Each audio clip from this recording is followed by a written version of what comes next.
Bien, hola a todos, mi nombre es Cielo García de Latinas en STEAM. El día de hoy me acompaña Carol Rodríguez, licenciada en Arqueología de la Pontificia Universidad Católica del Perú, quien ha trabajado en varias oportunidades con el Museo de Arte de Lima, Mali, y en una oportunidad en Tokio, Japón. Buenos días, ¿cómo está? Gracias por aceptar la entrevista. Hola, Cielo. Gracias. Yo encantada de participar. Bien, primero me gustaría preguntarle qué es lo que la motivó a estudiar arqueología y cómo la definiría con sus propias palabras. Creo que mi gusto por la arqueología y bueno, luego para decidirme a estudiar arqueología se remonta un poco al tiempo en el que era más pequeña. Yo más o menos cuando tenía entre 10 y 11 años me fui un día de viaje con mis papás a Ancash y llegamos a Chavín de Huántar. Entonces por primera vez conocí un sitio arqueológico y verlo como que un sitio tan interesante, tan grande y en ese momento tan misterioso me llamó un montón la atención. Entonces dije, ya, quiero conocer un poco más sobre estas culturas antiguas peruanas y qué estudio para saber más de ellas. Entonces, cuando ya llegué más o menos a primero de secundaria, en el curso de Historia del Perú teníamos esta parte como que introductoria que hablaba sobre todas las culturas, ¿no? Chavín, Paracas, Nazca, Moche, Huari y todos ellos. Y me interesó más aún, así que años después ya más o menos decidí como en tercero y cuarto de secundaria, dije ya, yo quiero estudiar arqueología porque quiero saber un poco más de estas culturas antiguas, quiero saber más de la gente que vivió antes, ¿no? Y sobre la segunda parte de la pregunta, que era cómo la definiría con mis propias palabras, creo que primero voy a decir lo que está señalado en Wikipedia sobre qué es la arqueología. Bueno, es un resumen.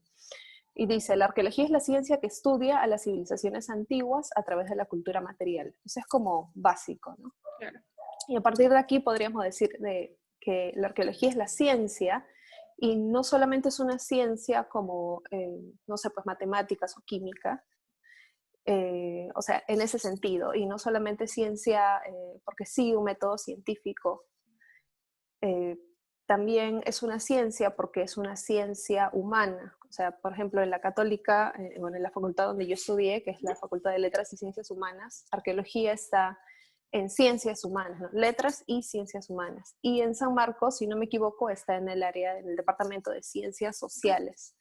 Entonces es una ciencia humana, pero también de alguna manera es una ciencia exacta, porque sigue el método científico, como mencioné. Y bueno, y si es una ciencia humana es porque habla de la gente, ¿no? Habla de estas civilizaciones antiguas, habla de los grupos humanos.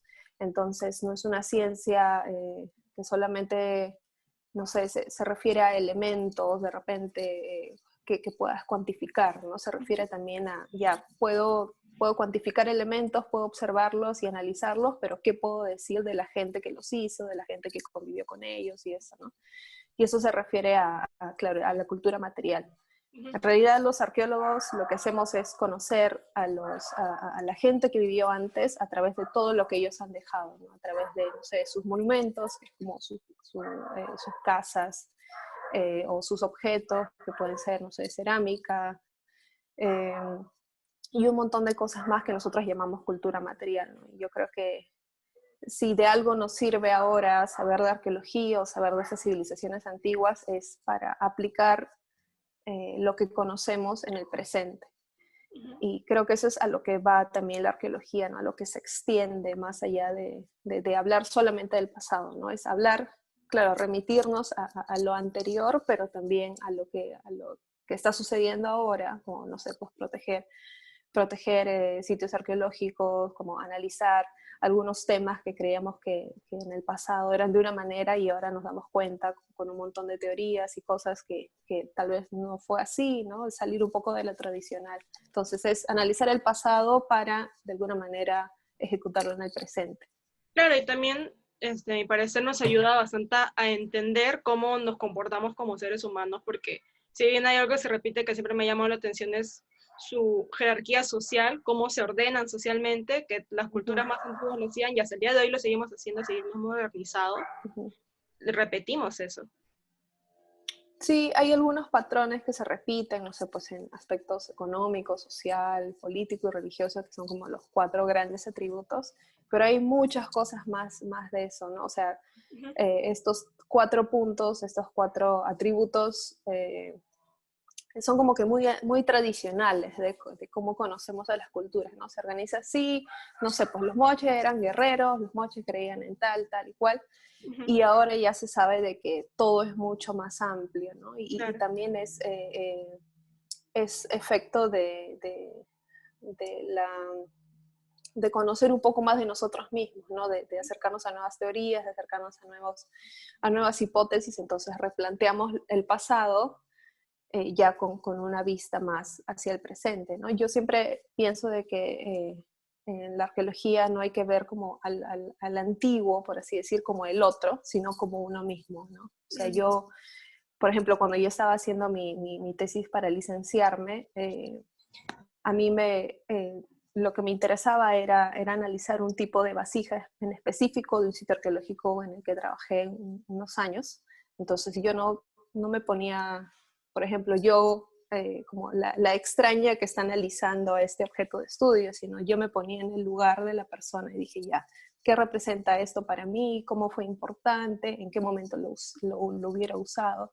Entonces, eso de ponerse en el lugar del otro creo que es algo muy actual, ¿no? Es una tendencia muy actual y creo que nos ayuda a comprender bastante a la gente.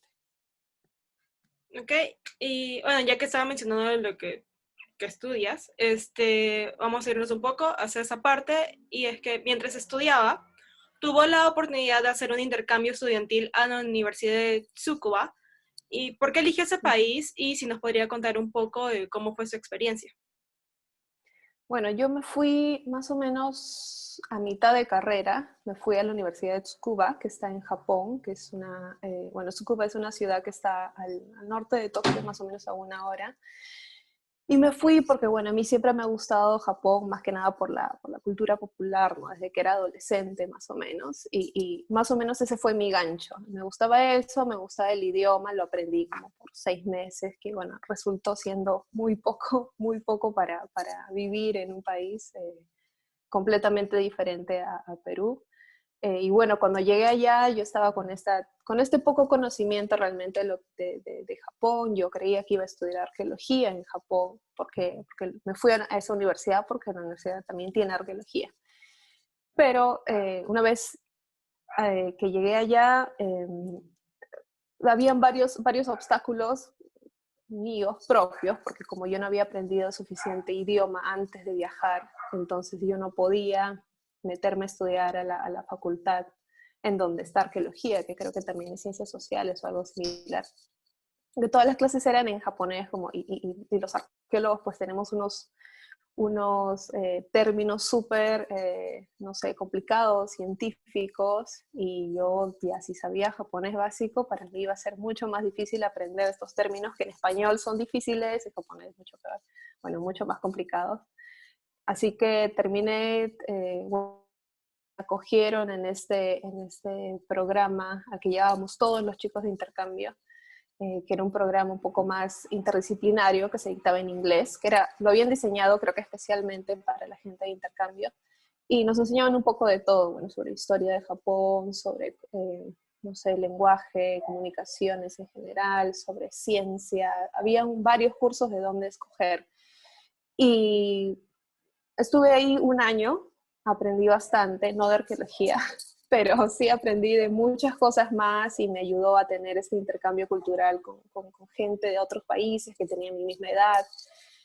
Conozco gente que hablaba mi mismo idioma, o sea, tuve la suerte de encontrarme con españoles, con chilenos, con colombianos, pero también había gente pues que yo nunca me imaginé conocer, como, no sé, tengo una amiga que es de Egipto, por ejemplo, tengo un amigo de Indonesia, no sé, gente de Alemania, de Uzbekistán, de varios lugares que son muy lejanos para mí, y bueno, tener ese intercambio me dio la oportunidad de conocerlos, ¿no?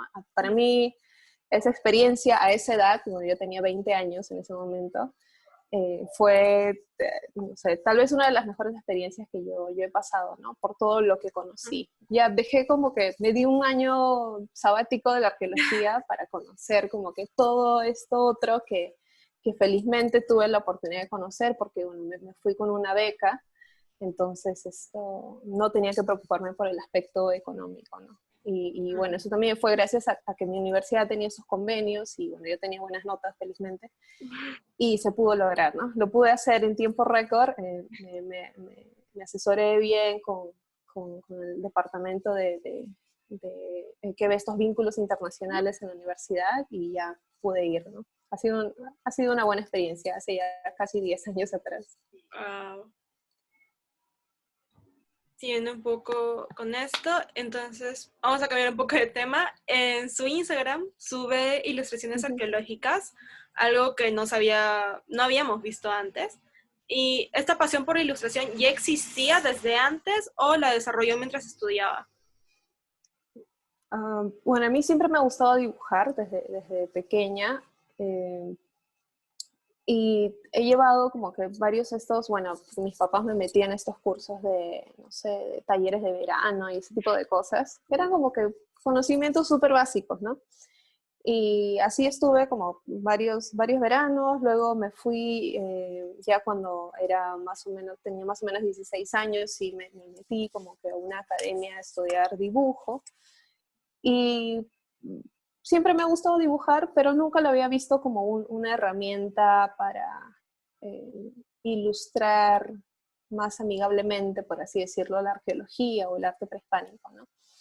Y la verdad es que creo que ese incentivo, ese gusto no llegó hasta bien recientemente, o sea, más o menos 2018, porque yo, bueno, si bien yo dibujaba, me gustaba, dibujaba cualquier otra cosa, cuando yo llegué a la arqueología, estaba haciendo la carrera, en verdad prácticamente dejé de dibujar porque habían tantas cosas que hacer, estaba, bueno, los cursos, los exámenes, las excavaciones, y habían varias cosas que hacer, que yo dejé eso, dejé mi gusto por la ilustración como por 5 años más o menos. Luego, cuando ya terminé la universidad, más o menos en 2016, entré a trabajar al Museo de Arte de Lima, trabajé ahí como casi 3 años. Y bueno, como es un museo de arte, había también arte precolombino que se relaciona, se relaciona estrechamente con la arqueología, ¿no? Entonces, de alguna manera está rodeada entre tantos objetos de arte, bueno, piezas arqueológicas y todo eso me hizo retomar ese gusto por la ilustración, por el dibujo, y también veía un montón de esta nueva movida de ilustración en redes sociales. Sí. Y me inspiró bastante. Entonces, más o menos en el 2018 comencé, bueno, retomé el dibujo, pero ya sobre piezas arqueológicas. Y en 2019 fue que comencé a crear ilustraciones para esta cuenta que está en Instagram. Y en verdad me gusta ilustrar arte peruano, bueno, arte precolombino, porque es una manera de difundir, ¿no? De difundir el arte, de dar a conocer qué es lo que hay. He visto varias cuentas, por ejemplo, en Facebook y en Instagram que trabajan con fotos, entonces ellos ponen una foto de una pieza, bueno, de un objeto arqueológico y ponen una descripción y todo eso, ¿no? Y en verdad es súper, súper, o sea, uno puede aprender bastante de eso, ¿no? Y yo quise darle como que mi toque personal y hacer ilustraciones en vez de solamente colgar fotos. También con una descripción, a veces lo hago por temas, no sé, dependiendo de la situación, ¿no? El año pasado, por ejemplo, hice un grupo de ilustraciones que tenían que ver con el Día de la Mujer. También cuando hubo este primer confinamiento por el coronavirus, hice también algunas ilustraciones que hacían referencia a arquitectura, porque, bueno, todos estábamos encerrados en nuestras viviendas. Sí. Y bueno, más o menos sigo yo descubriendo qué hacer con esta cuenta y en verdad ahora me da mucho gusto saber que hay otras cuentas también de Instagram de chicos que están muy cercanos a la arqueología, que también les gusta el dibujo y también suben sus dibujos de piezas arqueológicas y les dan un giro especial, ¿no? Cada uno tiene un estilo y he descubierto como entre 3 o 4 cuentas más que han salido más o menos al mismo tiempo que yo o después que yo, entonces si yo he logrado de alguna manera inspirar eso, me da un montón de gusto. Creo que mientras haya más posibilidades, mejor. Los mencionaste lo de la cuarentena y Uh-huh. esta pregunta siempre se la hacemos a todos. ¿Cómo se ha adaptado su trabajo a esta nueva normalidad? Bueno, en verdad, para ser sincera, no he tenido muchos problemas, porque yo ya hacía trabajo remoto, o sea, yo desde el 2019 estoy trabajando como una profesional independiente, haciendo ilustración, bueno, de todo un poco. Y yo normalmente a mí me encargan un dibujo o un grupo de dibujos o algo, siempre tiene que ver no sé, con la computadora o con las herramientas gráficas. Entonces yo siempre dibujo, por ejemplo, en mi casa, yo mando mis avances o mis bocetos, me dan un feedback, ¿no? Una retroalimentación y yo envío la versión final y así estamos yendo y viniendo.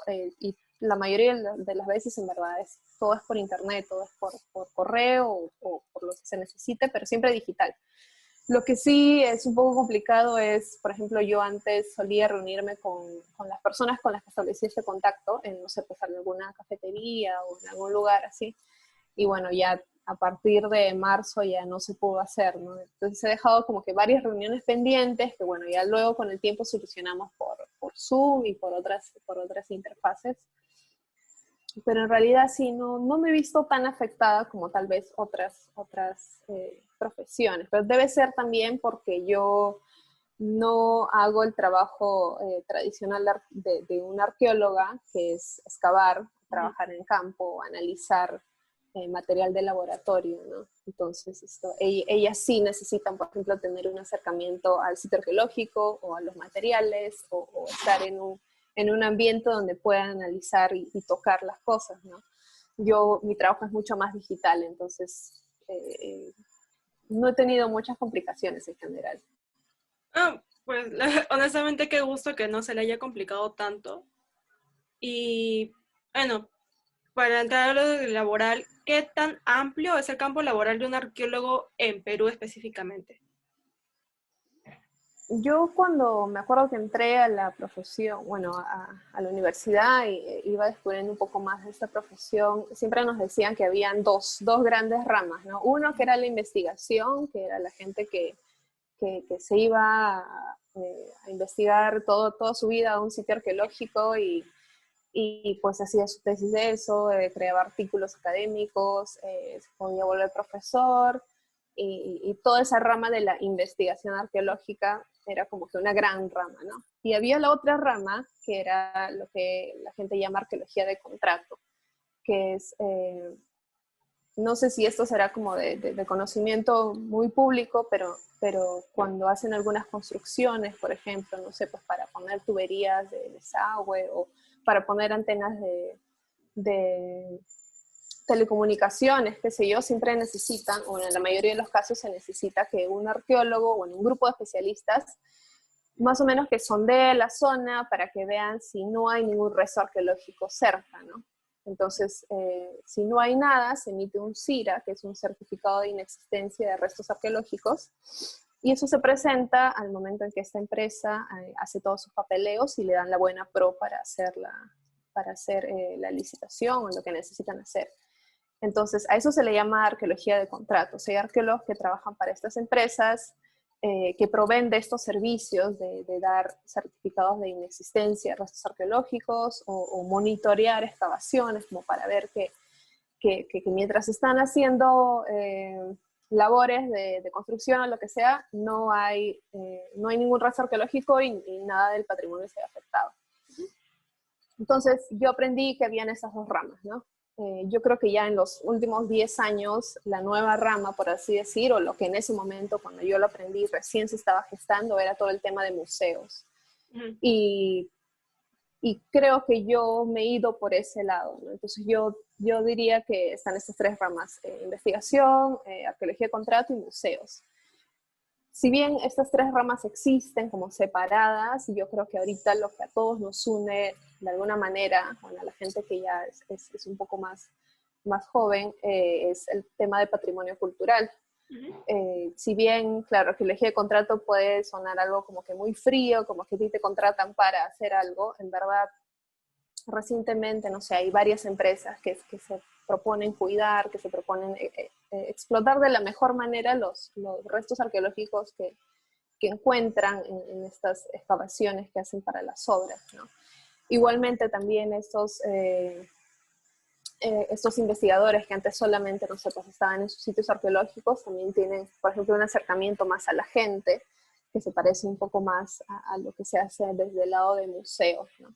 Entonces Ujú. yo creo que estas tres ramas existen ahora, son bien interesantes y lo que nos une a todos es el tema de patrimonio cultural, que es algo, es un enfoque bien, no sé, de alguna manera de los 2000, porque antes de la arqueología tradicional como que no le hacía mucho caso, ¿no? O sea, ahora nos importa que la gente que no se vive alrededor de los sitios arqueológicos, sea en cualquiera de estas tres ramas, sepa realmente qué se está haciendo, se involucre con su pasado, se involucre con la gente que vivió antes y de verdad les interese lo que hacemos, ¿no? Creo que ahora la idea en general de estas tres ramas es ya no ver a un arqueólogo o una persona cercana a la arqueología como un extraño, Ujú. sino ver como un mediador, ¿no? Como una persona que te ayuda a entender del pasado, pero nosotros también aprendemos a través de ellos sobre ese mismo pasado, ¿no? Ujú. Entonces, para resumir,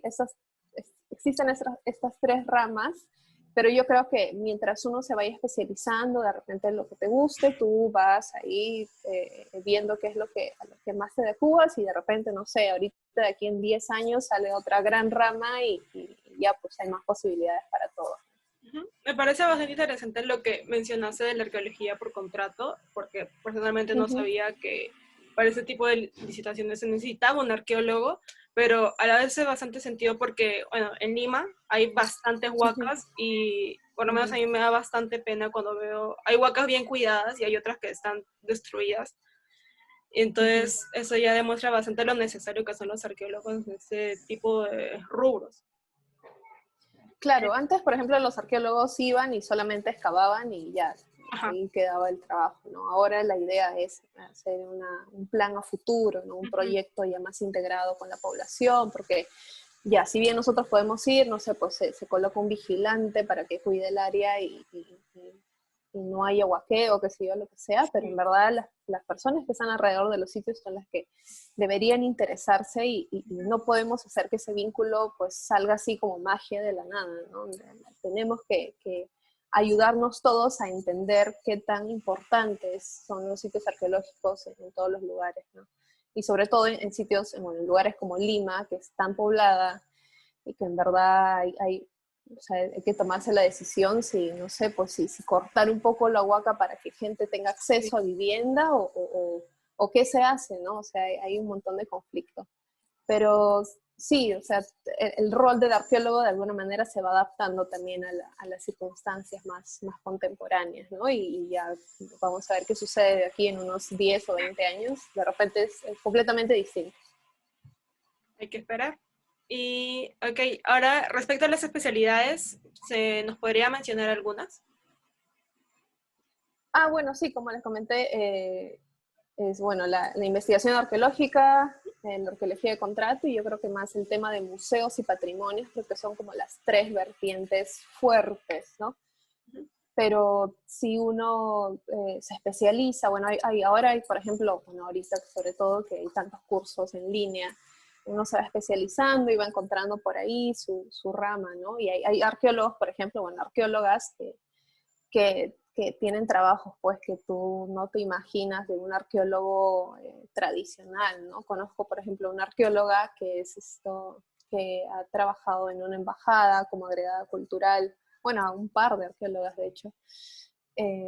Después otras personas que trabajan, no sé, en el Ministerio de Relaciones Exteriores, cuando lo usual, por así decirlo, es que trabajas en el Ministerio de Cultura. Sí. Y ahí en verdad las oportunidades van saliendo y a uno va viendo qué es lo que más le gusta, qué es lo que puede hacer, qué es lo Ujú. que necesita hacer en ese momento y tú vas lanzándote, ¿no? Tengo también compañeros, bueno, amigos que han hecho pasantías, por ejemplo, en UNESCO, siendo arqueólogo, o sea, no tiene que ver que, no sé, pues de repente es más cercano que seas una persona, no sé, de comunicaciones o de Claro. sociología, qué sé yo. Pero en verdad hay varias oportunidades y yo creo que si alguien quiere entrar a arqueología, no debe tener miedo de, ya, tengo estas dos posibilidades, estas tres posibilidades, ¿no? En verdad depende de lo que quieras, de lo que haya disponible, uno va yendo por donde más le gusta.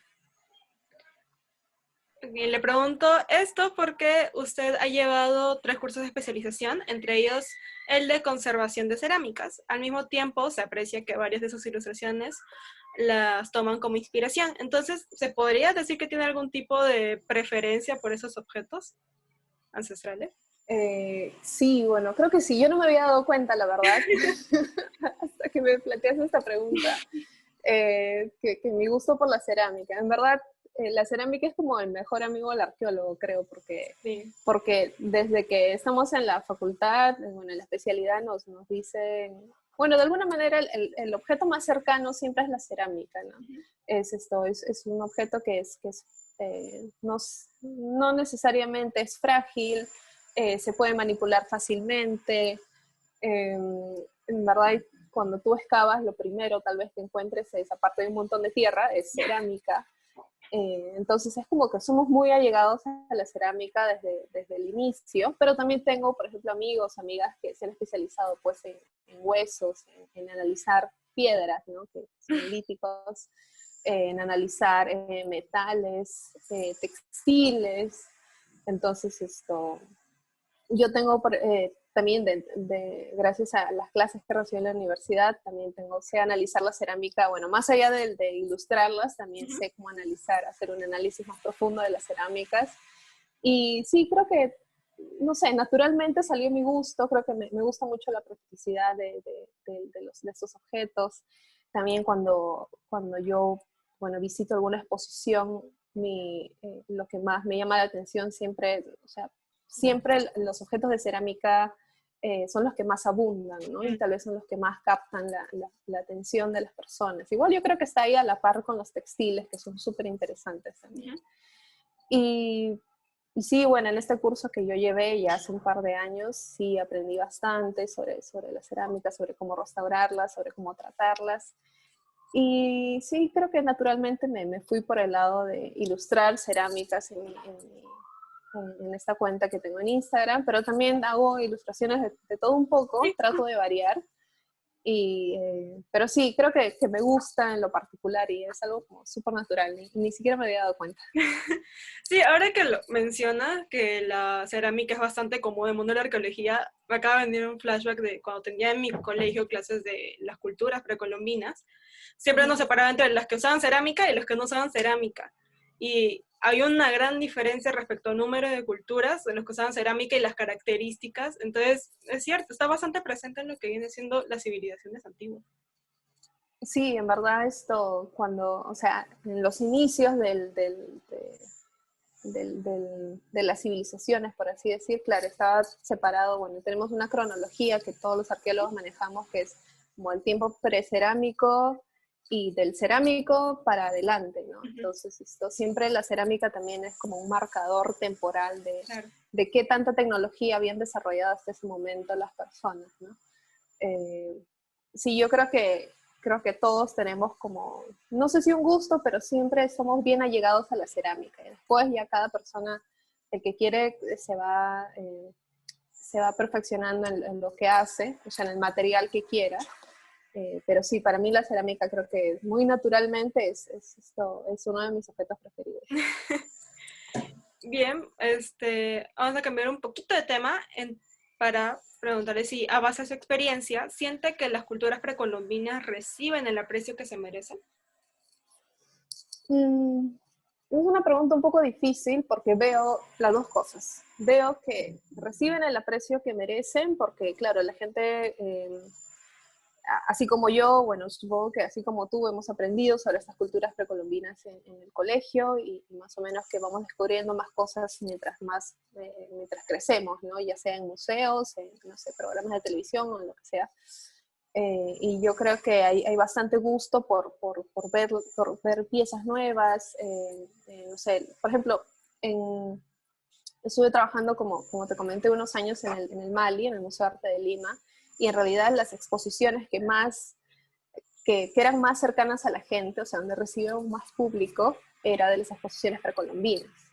Y también donde se recibía más público eran cuando habían conferencias sobre arte precolombino, ¿no? Recuerdo que el único momento en el que he visto, creo que un auditorio tan lleno era cuando un profesor fue a hablar sobre iconografía para casi Nazca, que era como, había gente parada porque no había suficiente espacio porque estaba tan lleno todo, y ese creo que es el gancho del arte precolombino, de las culturas precolombinas en general. Entonces me parece que cada año la situación mejora por ese lado, porque bueno, también ves que hay más gente que, no sé, que quiere ir a Machu Picchu, hay más gente que se toma el trabajo de ir, no sé, hasta Chan Chan, a visitar los museos de las tumbas reales, viaja a, no sé, a Ayacucho, a conocer estos sitios arqueológicos increíbles.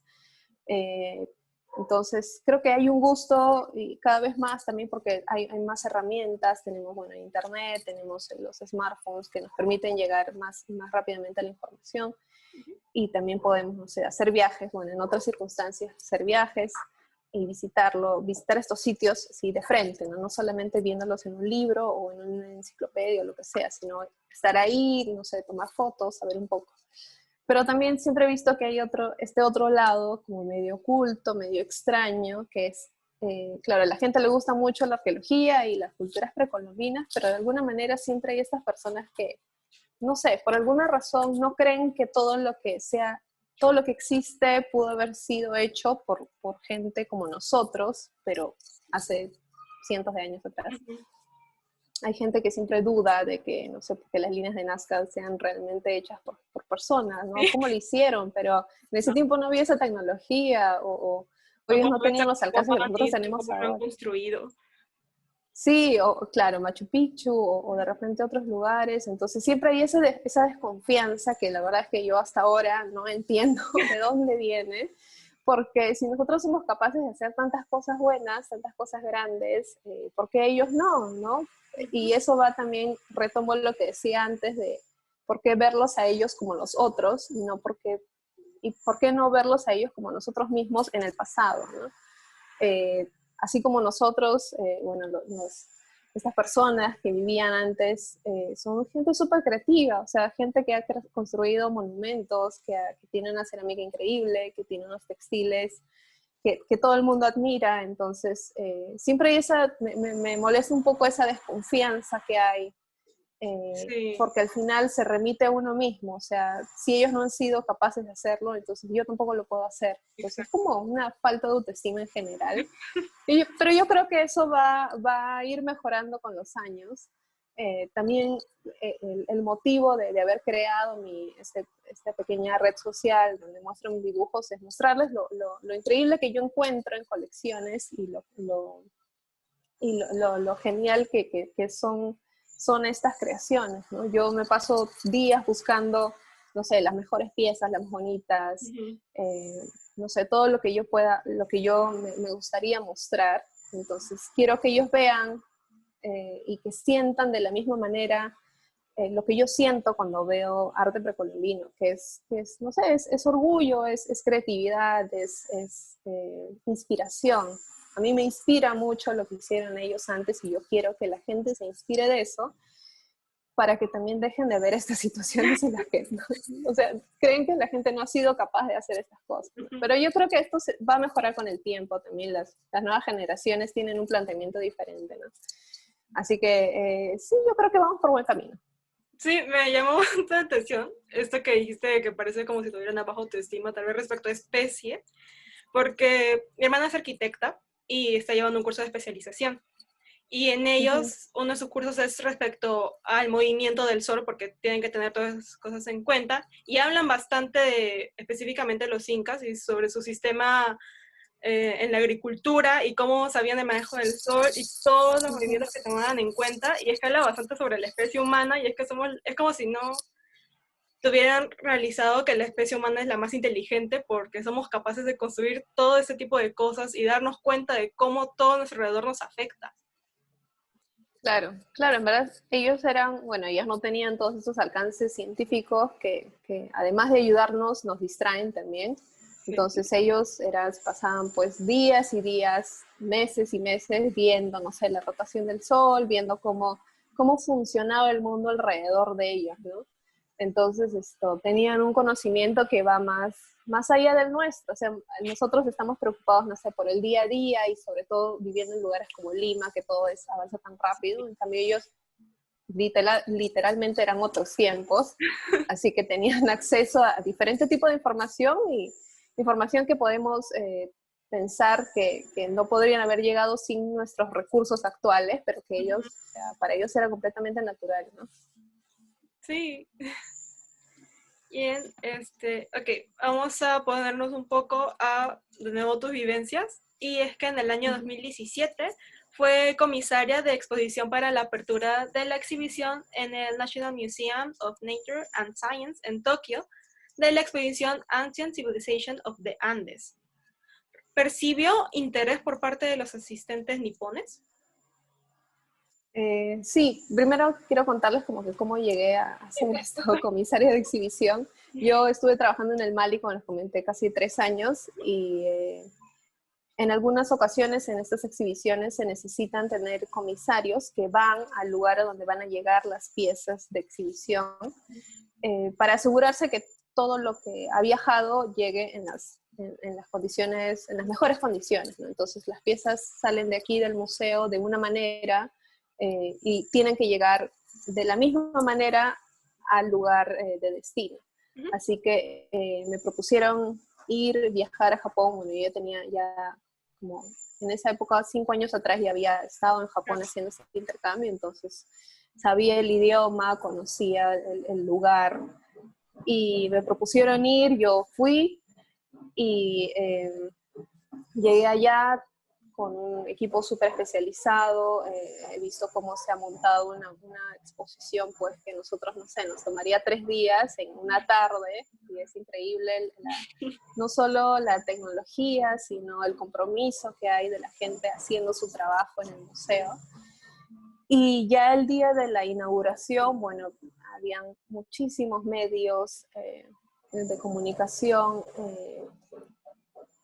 interesados en la exposición, la gente, no sé, pues se les planteó, ya llegamos todos a la 1 de la tarde listos para, no sé, para la conferencia de prensa, para la inauguración.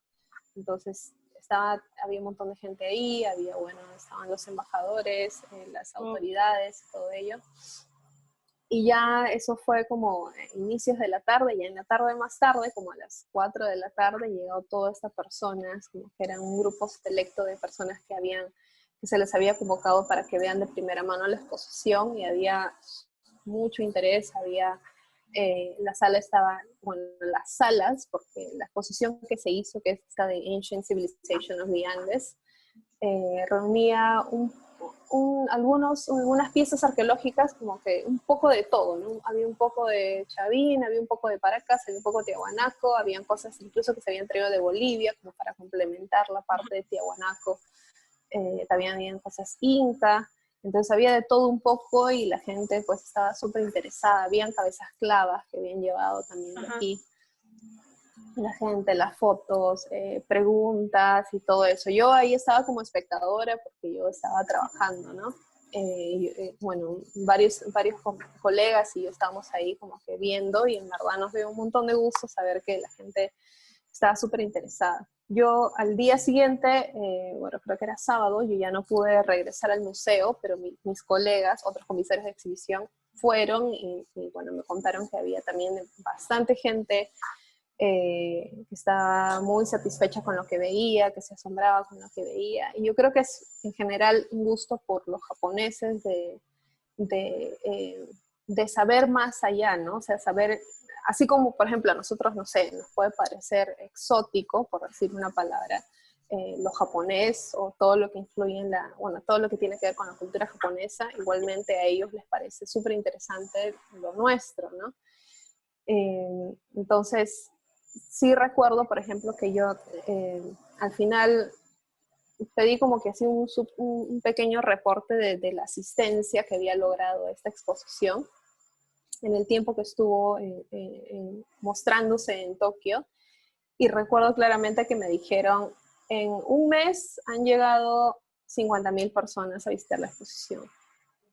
Y le comenté esto a la que era mi jefa en el Mali en ese momento, y me dijo, 50.000 personas es lo que nosotros conseguimos como en 4 o 5 meses de exposición en Lima.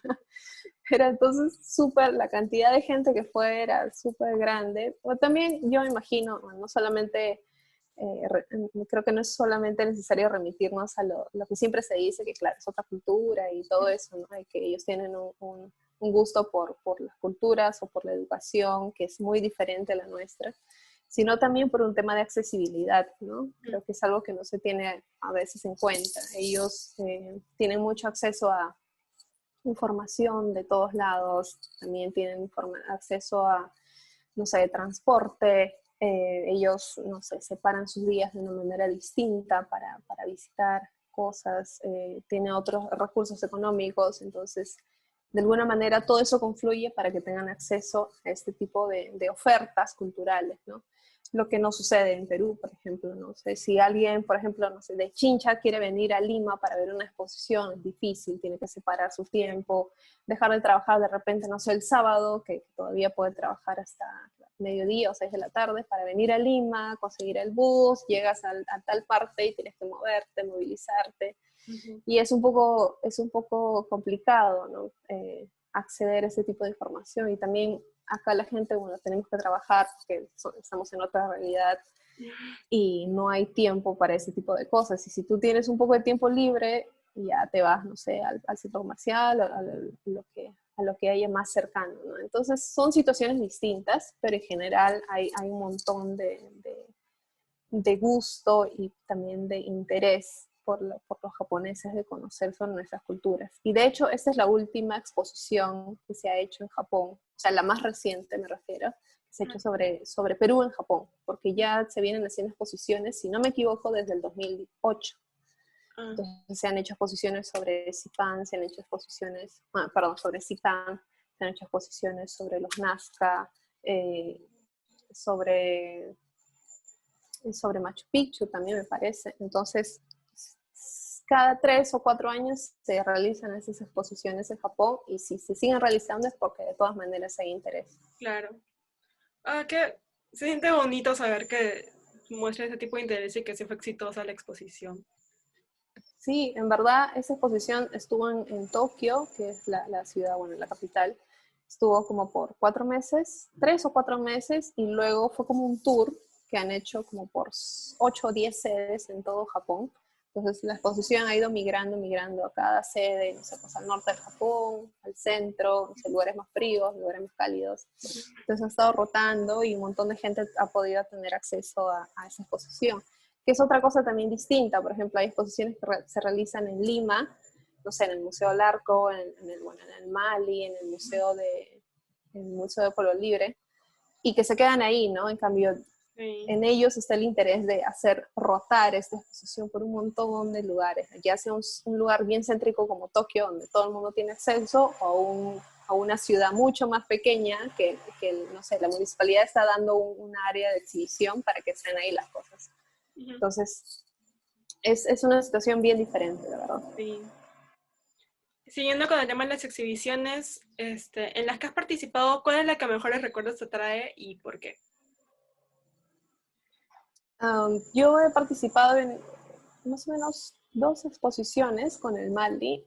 La primera fue en el 2016, cuando recién entré, la exposición sobre Cerro de Oro, una ciudad de barro en Cañete, ese es el nombre. Que Cerro de Oro es un sitio arqueológico que está acá en Cañete, súper interesante. Tuve la oportunidad de trabajar ahí hace varios años y bueno, hice mi tesis también sobre el sitio, hace también algunos años. En 2017 trabajé en Nazca, que era esta gran exposición sobre la cultura Nazca. Tuvimos un montón de público que iba, porque era una exposición súper interesante. Y luego creo que he participado en otras exposiciones, pero que todavía no se concretan. La que hay ahora en el Mali, bueno, que ahorita no se puede visitar por el confinamiento y eso, es la de Quipus, También participé en eso, como que en los inicios del proyecto, y hay otras exposiciones que todavía no salen a la luz, pero son un par más que también son súper interesantes. Pero si me preguntas cuál ha sido mi exposición favorita, creo que es la de la cultura Nazca, en 2017, porque, bueno, Nazca es mi cultura favorita, así de todas, desde que estaba estudiando. Y participar ahí, ver de cerca los objetos, estar rodeada de los científicos, bueno, estas grandes personas que yo solamente los leía en mis clases de la universidad, y participar en reuniones con ellos, bueno, yo como espectadora, ellos como expertos, obviamente, conocerlos, conocer lo que saben, compartir un poco con ellos, bueno, con las piezas, estar detrás de armar, no sé, el guión, de verificar temas con la curadora de ese momento. O sea, he tenido un alcance distinto a una de mis culturas favoritas, y también saber que tuvo tanta aceptación, bueno, también como ya a veces no habían manos, yo también tuve que hacer en un momento como de mediadora, de guía, porque habían varios grupos que iban a visitar. Igual también mi jefa en ese momento, o sea, todos los días desde que se abrió la exposición, como en junio o julio del 2017, estábamos súper ocupadas con eso, y saber que a la gente le gustó tanto, a mí también me trae muy buenos recuerdos, y creo que es mi proyecto favorito en el que he trabajado hasta el momento, ¿no? Sobre todo porque es mi cultura favorita, entonces ya, pues todo se une. Ujú.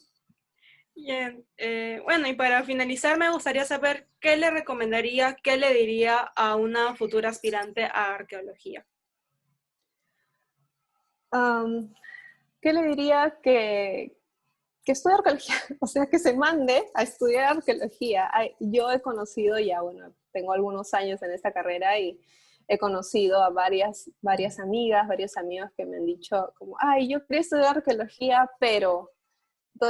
Entonces esos peros como, ya, son peros muy tradicionales, muy estereotipados de la carrera, y esos peros, no, no hay que hacerle caso a esos peros. He visto con gran gusto que hay muchos chicos, por ejemplo, muy jóvenes, que se lanzan a esta carrera, y sí es como estereotipada de, ay, te vas a morir de hambre, y bla, bla, bla, como siempre le dicen, o sea, las carreras de arte en general, o de diseño, ¿no? O sus artes escénicas y ese tipo de cosas. Yo la verdad creo en que cada uno tiene algo que ofrecer esta carrera, y, y solamente tienes que lanzarte. O sea, así como yo, pueden haber muchos chicos que entraron en esta carrera tal vez sin saber mucho, ¿no? Que ya le gustaban las culturas prehispánicas, esa parte de historia del Perú en el colegio, y ya tú te mandas a hacer la carrera. Pero ya cuando estás dentro vas a ir descubriendo que hay muchas cosas más en las que te puedes especializar, vas a descubrir cosas que no sabías que existían, posibilidades que no sabías que existían. Entonces, cuando ya termines o estés por terminar, vas a ver que hay varias oportunidades, no necesariamente de trabajo en ese momento de tu carrera profesional, pero hay, no sé, posibilidades de voluntariado, de pasantías, y yo les diría que, primero, que si quieren estudiar arqueología, que lo hagan, y segundo, que no se mantengan como cerrados a lo que es la arqueología tradicional, que ya vas a excavar y vas a analizar cosas para toda tu vida, ¿no? O sea, ya las cosas ya no son así. Yo hice eso una etapa de mi vida, y ahora estoy haciendo otra cosa, ¿no? Yo no quiero decir tampoco que eso esté mal, sino que me di cuenta de que tal vez no era todo lo que yo quería hacer. Entonces lo hice por un momento, ahora estoy haciendo otra cosa, y yo me imagino pues aquí en unos 10 años regresaré a eso y volveré a salir de eso. Entonces antes lo que también pensábamos era que ya vas a excavar y toda tu vida va a ser así hasta que te mueras. Y en verdad ya eso ya está en el pasado, ¿no? Hay varias oportunidades para todo. Si uno es arqueólogo, más que saber sobre las culturas antiguas, es creo ahora, entender el patrimonio cultural, y con eso puedes hacer un montón de cosas. Si no sabes mucho de la carrera, investiga, conoce un poco, trata de aprender qué hay, cómo es, en dónde dictan bueno, en dónde se dicta la carrera. Y si te gusta la arqueología, lánzate y en el camino, así como todos nosotros, vas a ir viendo que hay muchas cosas más de las que pensabas en un inicio, ¿no? Y en verdad las posibilidades son un montón. Tú te especializas, puedes llevar cursos, puedes hacer maestrías, doctorados fuera, dentro del país, y cada uno de alguna manera va buscando su camino, ¿no? Hay gente, arqueólogos que están ahorita teniendo trabajos que un arqueólogo tradicional nunca se hubiera imaginado. Hay otras personas que siguen la arqueología tradicional y son felices en eso, entonces hay un poco para todos, ¿no? Solamente es cosa de seguir aprendiendo y eso va a salir naturalmente rodeándote de otros profesionales como súper buenos y también naturalmente con la vida, uno va aprendiendo cosas en el camino, ¿no? Claro, y hay algo que yo también siempre digo, que es que no le tengas miedo a una carrera o que no sé cómo va a ser tal. Si te gusta, es que no vas a conocer por completo todo lo que conlleva una carrera, todo lo que te lleva, hasta que la estudias, hasta que ya estás ahí. Claro, y en verdad sí, la carrera es súper interesante y buena, pero siempre también es necesario alimentarte de todos estos estímulos externos, ¿no? De repente, no sé, cursos, oportunidades de trabajo de campo, oportunidades de voluntariado en museos. Yo cuando estuve, por ejemplo, ya casi para terminar la carrera, no, a la mitad más o menos, había este voluntariado en el Mali, por ejemplo, que me acercó al tema de los museos, pero no fue hasta que postulé al trabajo bueno, entré y supe cómo era, ¿no? Y así creo que sucede con todo. Tú entras con una idea, pero ya cuando estás ahí ya vas descubriendo todo y así vas a seguir avanzando. Sí, yo creo que no tengan miedo. Claro. Hay gente que ha hecho, o sea, son arqueólogos, pero como les digo, el campo laboral es súper amplio. Si es que te especializas, si es que te gusta y te interesa, sí lo puedes hacer tranquilamente. Ya me gustó mucho tu mensaje final y bueno, eso ya sería todo. De verdad, muchas gracias por aceptar la entrevista nuevamente. Gracias por compartir tus experiencias, por abrirte de esta manera y yo creo que has dado confianza a varios que se han estado planteando estudiar arqueología. Gracias, en verdad, si puedo inspirar a alguien en algo, yo feliz. Bien, muchas gracias. Esta fue Carol Rodríguez, arqueóloga por la Universidad Pontificia Católica de Perú. Soy Cielo García y hasta aquí queda la entrevista. Muchas gracias.